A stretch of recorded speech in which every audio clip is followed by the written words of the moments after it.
There is a saying among the Kurds, no friends but the mountains. For indeed, the world has scarcely noticed when century after century, conqueror after conqueror has driven these once nomadic tribes deep within their beloved mountains to preserve their culture, their language, and their lives.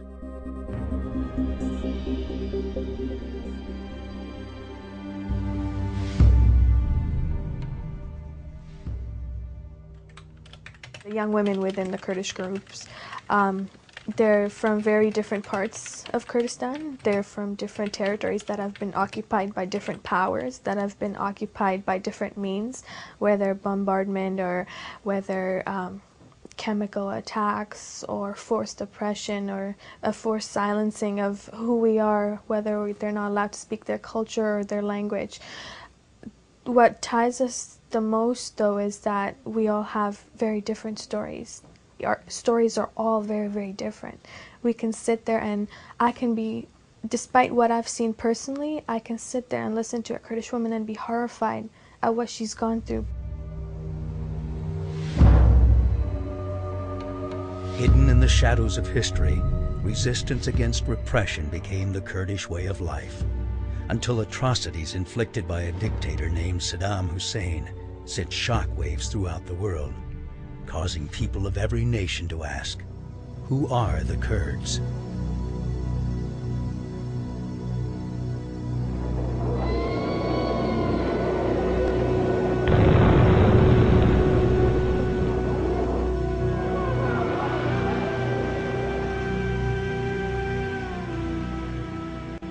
For many, awareness arrived on Bloody Friday in March of 1988, when Saddam dropped poisonous gas on the Kurdish city of Halabja, killing 5,000 within minutes, followed by 7,000 more as the bombing continued for days.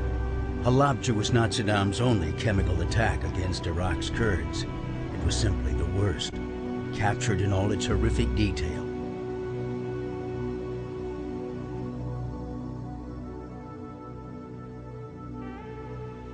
When the men are gone off in a war, or when the men are taken off in a genocide and killed, it's the Kurds women's role to maintain the household, to bring up the household, to act as narrator, to pass the story down. So even though history so much has been his story, his view, his events, the Kurdish woman herself, she's responsible for passing on the story, whether it's a family level, whether it's the story of the whole village or the whole country of what we've been through. I think for the Kurdish woman, she's underappreciated, yes, in her own culture, but I think even more so abroad. To trace the history of the Kurds, one must begin at the beginning. For it was here, in the land some believe was once the Garden of Eden, that this resilient ancient people first left their mark upon the world.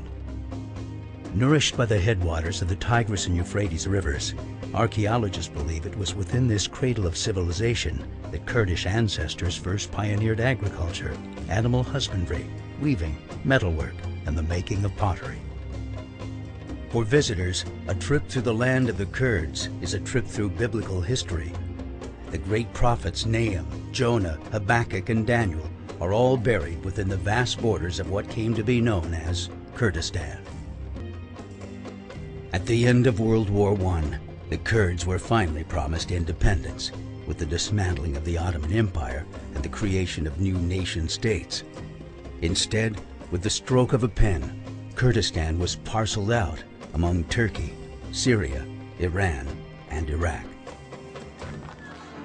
Today, the world's 30 million Kurds, equivalent to the population of Canada, make up the largest ethnic group in existence without a recognized state of their own. As a people, we're so determined for our own state, but I think because of our own struggles and those who have tried to put us down themselves, we've become so much more tolerant of other groups within Kurdistan.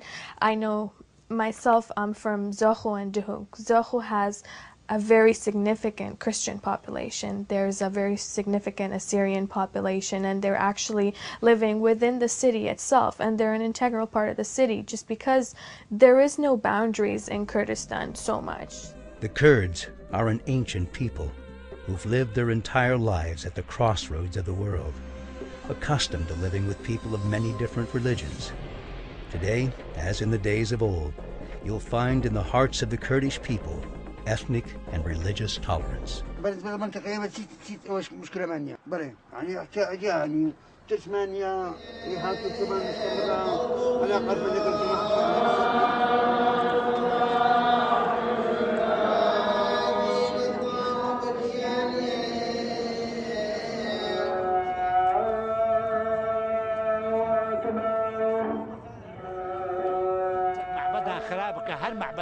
Anyone who destroys a house of God, doesn't matter if it is a Muslim or a Christian house of worship, that person is evil, and I do believe it is immoral.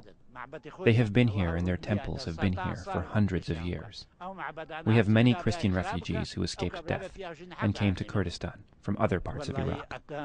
So long before these countries have been imposed on our natural way of life, Kurds have a continuum of who we are, who our identity is, and so long before Iraq was carved out among us, long before Syria took some of the Kurds away, long before Turkey was imposed, long before Iran even came to the picture, I think for Kurds we've been here a long time. We will continue to be here for as long as we remember who we are. In the cities of Kurdistan, you'll see not only Kurds, but Arabs, Turkmen, Assyrians, Armenians, Chaldeans, Shia, Sunni, all living peacefully side by side, because this is who they are. This is how Kurdistan has always been.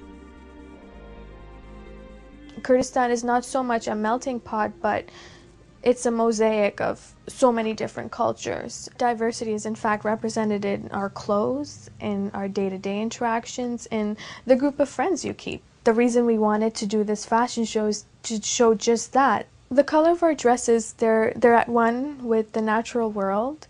We try to take it to the next level where we blend everything together. It's something you would see in, like, say, a pastoral landscape. It's every little bit of color that you can incorporate, you do it because it matches your spirit, it matches how much you want to dance, how much you want to be with your people.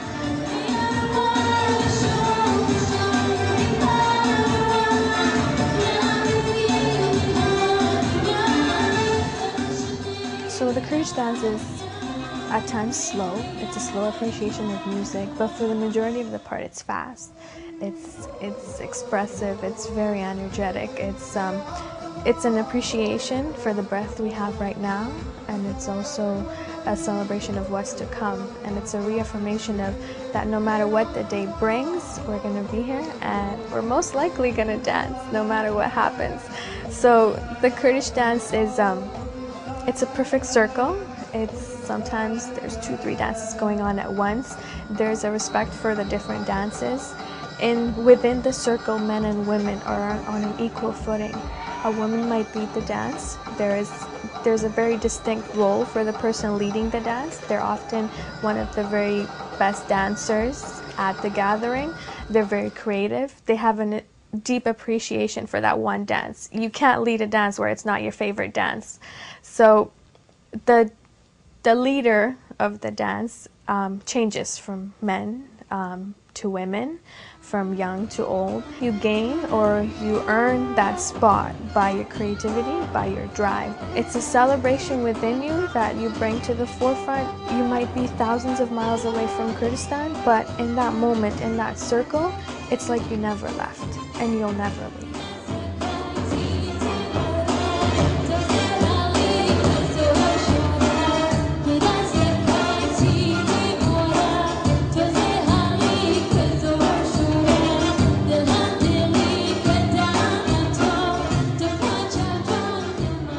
Kurdish dance, it's a perfect example of a democracy.